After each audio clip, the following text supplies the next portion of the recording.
Un programme intense pour le premier week-end de Carême à Jérusalem. Fait marquant, l'entrée solennelle de Monseigneur Pizzaballa au Saint-Sépulcre et l'office des lectures. Jeudi 15 février, l'école biblique a organisé une soirée d'études sur la basilique de la Résurrection. Une occasion de se préparer à la Semaine Sainte. 3 ans après le massacre de 21 chrétiens coptes, une église a été inaugurée en Égypte à la mémoire des jeunes martyrs. L'expérience de plus de 100 Italiens venus en pèlerinage en Terre Sainte sur les traces de Jésus entre histoire et présent.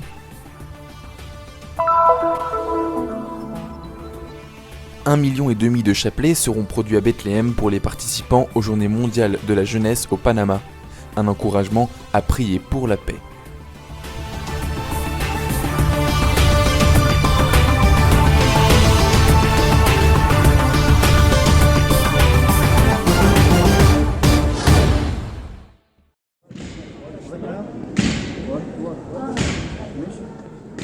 Les Kawa ont marqué le passage des franciscains et de l'administrateur apostolique du patriarcat latin de Jérusalem lors de l'entrée solennelle dans la basilique du Saint-Sépulcre.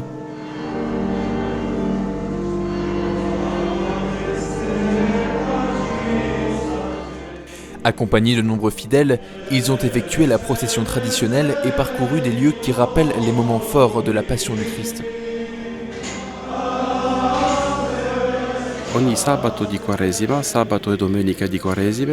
Tous les samedis et dimanches de Carême, l'évêque fait une visite au Saint-Sépulcre, un peu comme, selon la tradition, faisait tout pèlerin de 1300 à 1800. L'évêque se fait donc pèlerin.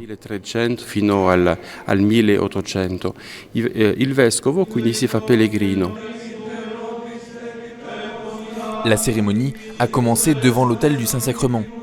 Puis, les cierges à la main et les visages recueillis, les pèlerins ont prié devant la colonne de la flagellation, à l'endroit qui évoque la prison du Christ, à l'autel du dépouillement de ses vêtements, à la crypte dans laquelle la croix a été retrouvée et dans la chapelle en l'honneur de Sainte Hélène.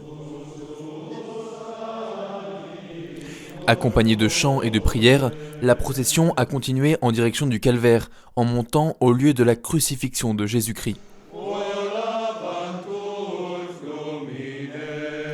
Tous ont vénéré la pierre de l'onction et, comme le veut la tradition du carême, ont tourné 3 fois autour du Saint-Sépulcre de Jésus. Au milieu de la nuit a été célébré l'office des lectures, présidé cette année par le vicaire de la custodie de Terre Sainte, le père Dobromir Jastal. Les personnes présentes, guidées par la réflexion de saint Augustin, ont réfléchi à la victoire de Jésus sur les tentations. La veillée s'est terminée par le souvenir de la résurrection. Un geste liturgique exclusif du Saint-Sépulcre. Ici, à Jérusalem, dès le premier dimanche de Carême, l'Alléluia de Pâques résonne, et après avoir proclamé l'évangile de la résurrection, on va en procession au sépulcre. À Jérusalem, la liturgie du Carême est spéciale. Il y a ce que l'on appelle les stations du Carême, c'est-à-dire que l'on s'arrête pour prier dans tous les lieux sacrés qui commémorent un événement de la Passion, mais samedi et dimanche, c'est la résurrection au Saint-Sépulcre.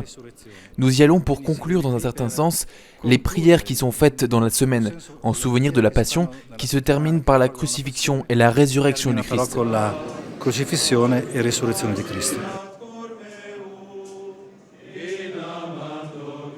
Ce n'est que le début du Carême, un moment important pour l'Église dans le monde entier, mais surtout ici en Terre Sainte, où nous pouvons mettre concrètement nos pas sur les traces de Jésus.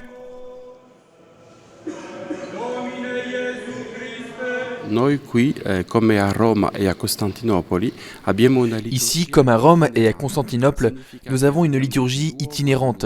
Cela signifie que nous allons d'un endroit à l'autre. Nous ne sommes pas dans une église statique, comme dans les paroisses du monde, et donc la liturgie est adaptée au lieu et au temps. Concrètement, pendant le temps du Carême, nous nous déplacerons dans tous les lieux de la Passion, qui nous préparent à la Passion que nous célébrerons le Vendredi Saint.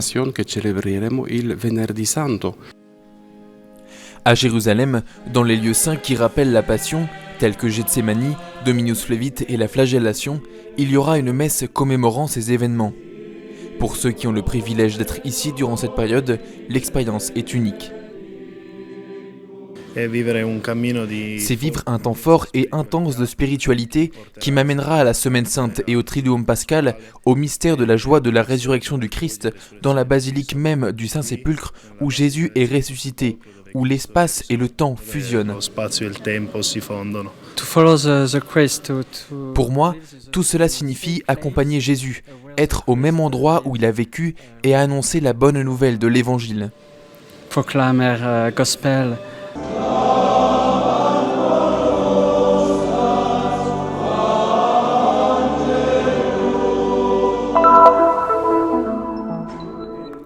Des regards attentifs à la recherche de la connaissance. Approfondir l'histoire et la liturgie de la basilique du Saint-Sépulcre pendant le carême est l'une des façons de s'immerger dans le mystère de ce lieu saint. L'école biblique, l'école française d'études bibliques et d'archéologie de Jérusalem, située dans le couvent de Saint-Étienne des religieux dominicains, propose des conférences ouvertes au public sur différents thèmes tout au long de l'année. Au début du carême, le thème du Saint-Sépulcre comme lieu de vénération devient encore plus significatif.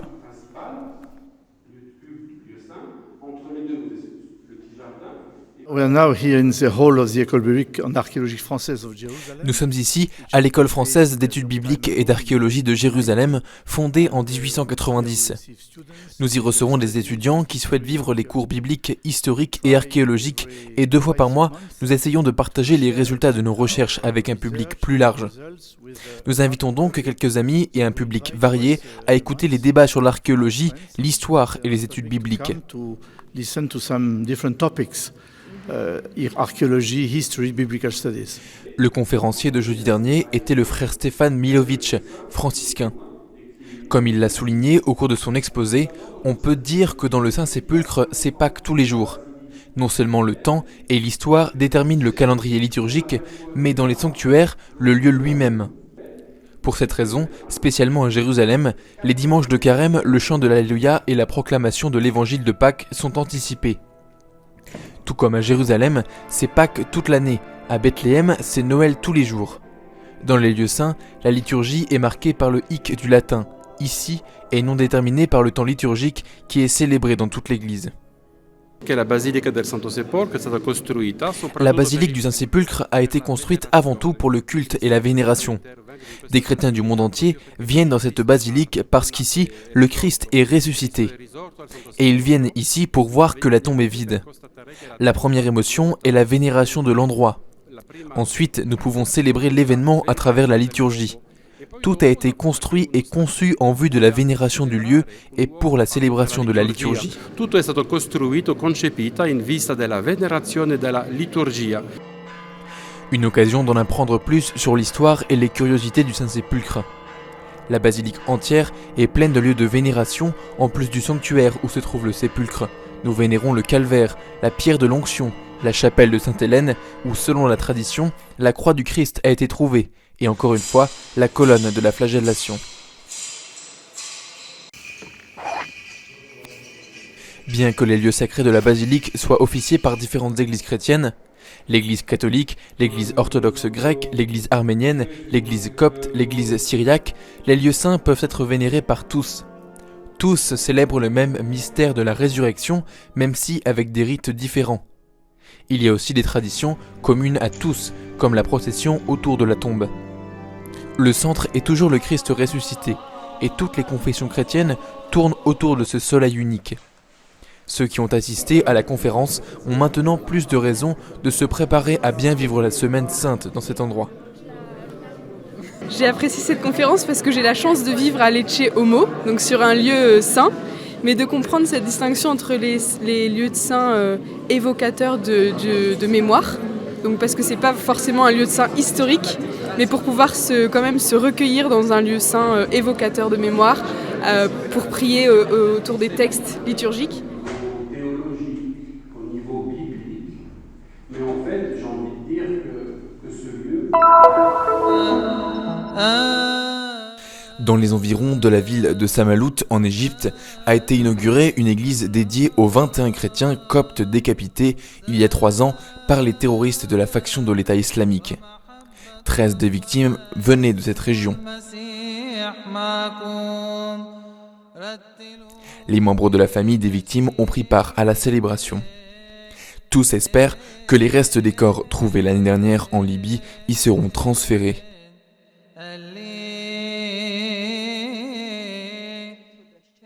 Selon un communiqué de l'aide à l'église en détresse, la construction de l'église a commencé en avril 2015. Le 15 février, jour de la première diffusion des images de ce massacre, est devenue la date de la mémoire liturgique de ces chrétiens déclarés martyrs par le pape copte Tawadros II.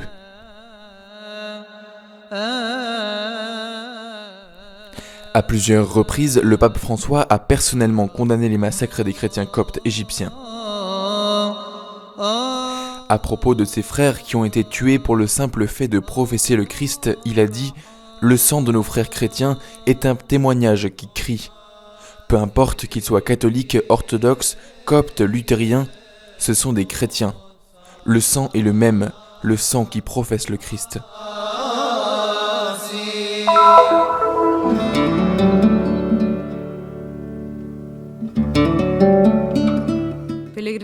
Être pèlerine en Terre Sainte, c'est entrer dans le décor de ton film préféré. Un décor monté pour la première fois il y a 2000 ans, mais qui revient chaque jour dans les couloirs de ta vie. Alessandra exprime ainsi le cœur de l'expérience dans les lieux de l'Évangile, quelques minutes avant d'entrer dans la grotte de la Mangeoire à Bethléem. C'est agréable de l'entendre pendant la messe tout au long de l'année. Mais revivre les lieux racontés dans la Bible est une émotion unique et indescriptible. La seule façon de comprendre cette émotion est de revivre les lieux. Avec elle, 105 autres personnes de Sardaigne en Italie ont participé au voyage en Terre Sainte organisé par l'Opera Romana Pellegrinaggi, animé par un désir et un espoir. Nous sommes venus ici en Terre Sainte parce que nous voulions renouveler notre foi, la foi que nous ont transmise les apôtres, mais aussi suivre les chemins que les apôtres, Jésus et Marie, ont parcourus. Marcher physiquement sur cette terre est très important pour nous, pour renforcer notre foi et toutes les autres vertus que nous devons vivre au-delà de la foi. Le groupe de pèlerins a baissé la tête pour entrer par la porte de l'humilité dans la basilique de la Nativité à Bethléem, s'agenouiller dans la grotte de la Mangeoire et toucher les lieux où Jésus a vécu. L'émotion est très forte car c'est ici, à Bethléem, que toute l'histoire a commencé. Un enfant est né, un enfant qui a sauvé le monde et le sauve tous les jours.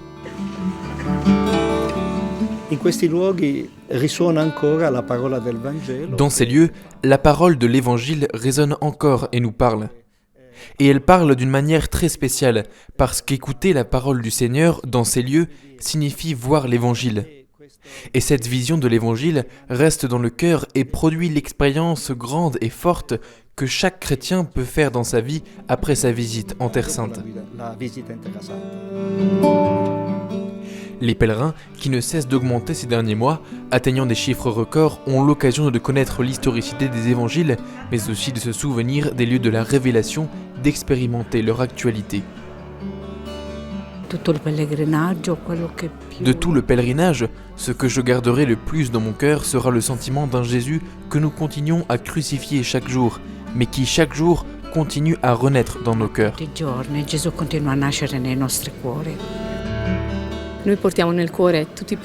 Nous portons dans nos cœurs tous les problèmes, toutes les angoisses, toute l'histoire d'être mère. Je suis ici avec ma famille, avec mon bébé. Nous voulons une libération, une légèreté dans le cœur et ramener cette expérience dans notre pays, dans notre vie quotidienne. Ainsi, la simple prière apprise de la grand-mère, catéchiste pendant 60 ans et qui est décédée il y a quelques mois, devient dialogue. Jésus, fais que je sois bon comme toi. «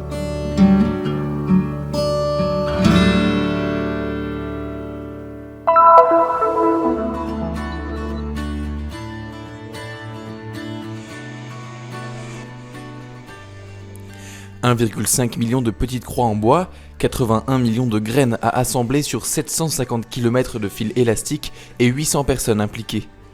Ce sont les chiffres du projet AVE-JMJ, soutenu par Monseigneur Burcher, évêque émérite de Reykjavik en Islande, qui vise à faire don d'1,5 million de chapelets en bois d'olivier fabriqués à Bethléem aux jeunes des JMJ de Panama pour les encourager à prier pour la paix.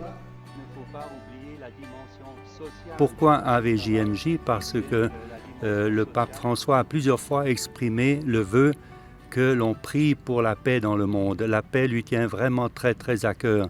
Et il veut aussi que les jeunes apprennent à prier la prière pour la paix dans le monde, en commençant par Jérusalem et Bethléem. Une initiative qui, entre-temps, porte déjà ses fruits. Du travail aux nécessiteux, aux réfugiés ou aux chômeurs de Bethléem et alentours. Le tout organisé par la Caritas de Jérusalem. Certains ateliers sont spécialisés dans la production de grains de chapelet, d'autres dans la fabrication de croix, d'autres enfin dans le laser. Actuellement, nous avons 11 ateliers impliqués dans le projet, mais de plus en plus de gens s'organisent et les petits laboratoires se développent, accueillant de nouveaux employés. Cette profession, travailler le bois d'olivier, est une profession essentielle à Bethléem. Et elle était au bord de l'extinction. Mais avec ce nouveau projet dans lequel tous les laboratoires de Bet Jala, Bethléem et Bet Saour ont été employés, tous ont rouvert leur atelier.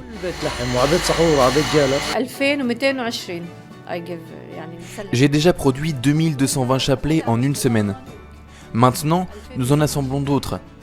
Nous sommes très heureux que notre travail soit pour les gens et les jeunes du monde entier au Panama. Les croix gravées au laser auront d'un côté écrit Bethléem pour rappeler l'origine et de l'autre JMJ 2019. Monseigneur Burcher a trouvé la solution à la capacité réduite de la place où se dérouleront les JMJ qui ne peuvent contenir que 500 000 personnes. Vous donnez pour chaque jeune qui sera à Panama 3 chapelets dans un papier cellophane avec la photo du pape. Et le jeune aura un chapelet pour lui, un autre, il pourra le donner à quelqu'un à Panama qui n'aura pas pu en recevoir, et le troisième, il le portera avec lui dans son pays et il le donnera à un jeune. Et comme ça, le jeune devient lui-même missionnaire de la prière pour la paix. 1,5 million de fonds. Les chapelets produits en Terre Sainte auront en effet un coût d'environ $1 chacun. L'association suisse Saint-Jean-Marie Vianney de Lausanne, qui a pris cette initiative à cœur, cherche à trouver les financements utiles dans le monde.